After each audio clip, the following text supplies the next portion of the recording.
Halo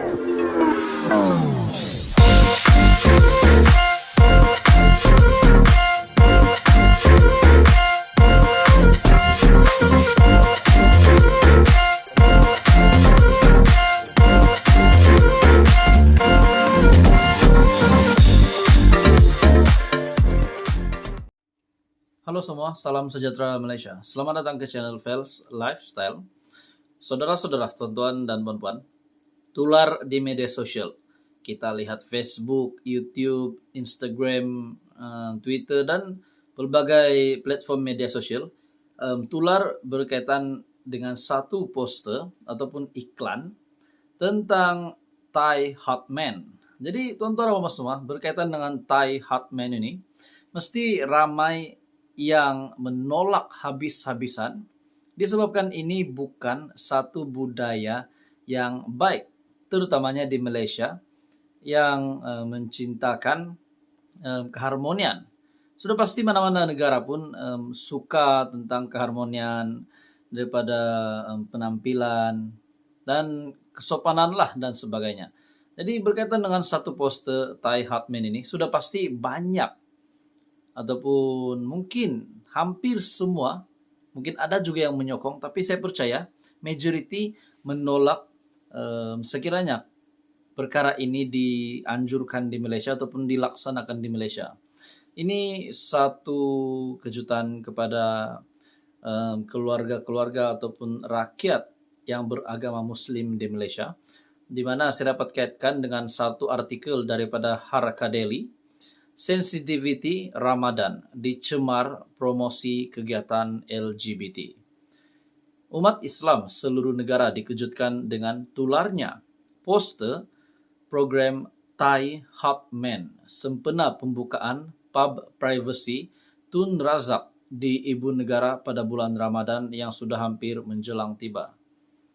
Poster itu menampilkan model lelaki Asia dengan pakaian seperti wanita yang menjadi pelayan di dalam pub tersebut. Aktiviti songsang ini jelas satu agenda LGBT yang coba ditanamkan untuk merosakkan generasi muda akan datang. Bagi saya ini memang satu pembawaan yang tidak baik untuk negara Malaysia. Ini sudah pasti bukan menjadi budaya di negara Malaysia. Ini pasti mengejutkan seluruh parti dan bagi saya ini pasti menggemparkan terutamanya kepada parti agama Islam yaitu PAS. Dalam artikel ini, pemuda PAS Negeri Terengganu terus mengecam sebarang program kemaksiatan yang dianjurkan oleh mana-mana pihak. Tambahan lagi ianya dilakukan pada bulan suci untuk umat Islam yaitu Ramadan.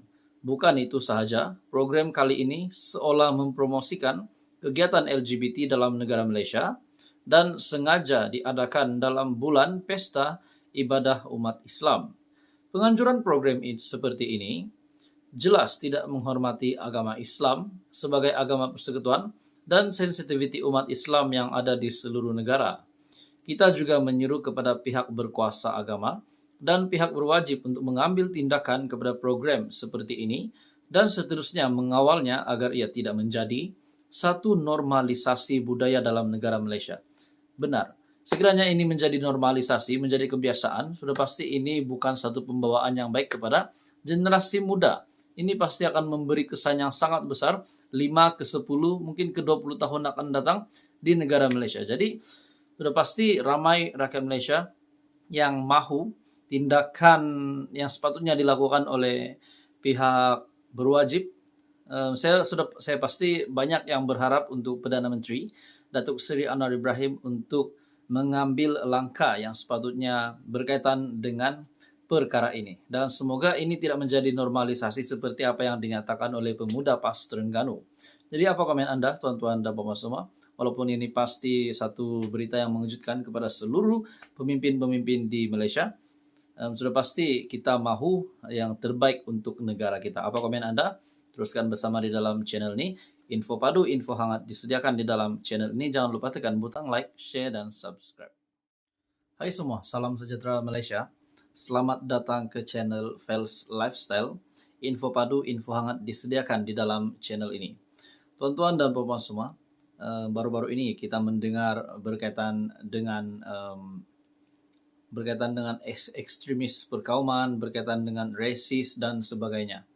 Jadi tuan-tuan dan bapak semua, akhirnya satu berita yang mengejutkan, bagi saya ini pasti mengejutkan seluruh pemimpin politik, pemimpin-pemimpin di dalam Malaysia, tidak kiralah kerajaan maupun pembangkang, dengan satu artikel yang bertajuk Zakir Naik dilapor ditahan di Oman, dihantar pulang ke India. Jadi tuan-tuan dan bapak semua, mesti ramai yang sudah mengenali nama ini, yaitu Zakir Naik. Penceramah bebas Zakir Naik dilaporkan akan ditahan dan diusir dari Oman untuk dihantar pulang ke India. Menurut laporan media tempatan News 18, agensi-agensi risikan India bekerja sama dengan pihak berkuasa Oman untuk menahan Zakir ketika lawatannya ke Oman pada Khamis. Bagi saya tuan-tuan dan bapak semua, sudah pasti ada yang gemar ataupun minat dengan ceramah-ceramah daripada Zakir Naik. Jadi pada akhirnya ini satu kejutan besar di mana beliau akan ditahan di Oman dan dihantar pulang ke India. Dalam artikel ini, Zakir yang dijemput untuk menyampaikan 2 ceramah di negara itu. Dengan ceramah pertama dianjurkan oleh Kementerian Hal Ehwal Agama Oman, manakala ceramah kedua dijadwalkan di Universiti Sultan Qaboos ataupun QABOS pada petang 25 Mac. Menerusi hantaran di media sosial, penceramah itu mengesahkan bahwa beliau selamat tiba di Muscat dari Kuala Lumpur pada Khamis. Beliau turut berterima kasih kepada kerajaan Oman atas jemputan tersebut.